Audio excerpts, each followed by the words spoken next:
રાજકોટ આગ અકસ્માત મૃતકોને શ્રદ્ધાંજલિ અર્પણ કરવામાં આવી. રાજુલા ખાતે વિશ્વ હિન્દુ પરિષદ અને ચેમ્બર ઓફ કોમર્સ દ્વારા મૌન રેલી દ્વારા હવેલી ચોકથી ટાવર ચોક સુધી મૌન રેલી કાઢી રાજકોટની દુઃખદ ઘટનાના મૃતકોને શ્રદ્ધાંજલિ અર્પણ કરવામાં આવી હતી. વિશ્વ Hindu Parishad chamber of commerce નાંગ વેપારી આગેવાનો બંજરંગ દળ નાંગ સભ્યો જોડાયા હતા.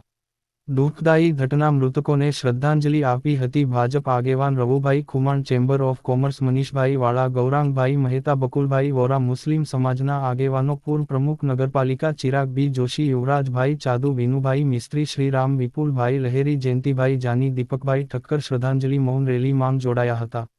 વિશ્વ હિન્દુ પરિષદ પ્રમુખ યુવરાજભાઈ ચાદુ જણાવાયું હતું, વેપારી આગેવાનો શહેરીજનો મૌન રેલી જોડ્યા હતા. શ્રદ્ધાંજલિ અર્પણ કરવામાં આવી હતી.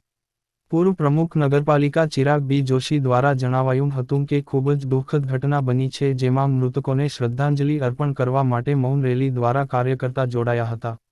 નીલ સંધવીએ જણાવાયું હતું કે સહુ શ્રદ્ધાંજલિ અર્પણ ભેગા મળીને ટાવર ચોકમાં મૌન રેલી પૂર્ણ કરી શ્રદ્ધાંજલિ અર્પણ કરવામાં આવી હતી. રિપોર્ટર કાળુશા કનોજિયા, જાફરાબાદ.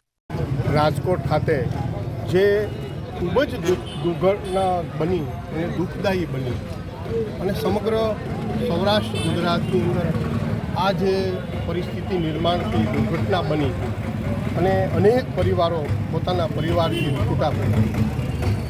આ અનુસંધાને રાજુલા ચેમ્બર ઓફ કોમર્સ અને વિશ્વ હિન્દુ પરિષદ દ્વારા રાજુલા ખાતે મૌન રેલીનું આયોજન કર્યું હતું અને શ્રદ્ધાંજલિ સ્વરૂપે બધા વેપારીઓ અને કાર્યકર્તાઓ સહભાગી થયા હતા. અને આની અંદર જે દુઃખદ ઘટના બની એમાં મૃતકોને શ્રદ્ધાંજલિ સુમન અર્પણ કરવામાં આવ્યા હતા. ચિરાગ જોશી, રાજુ.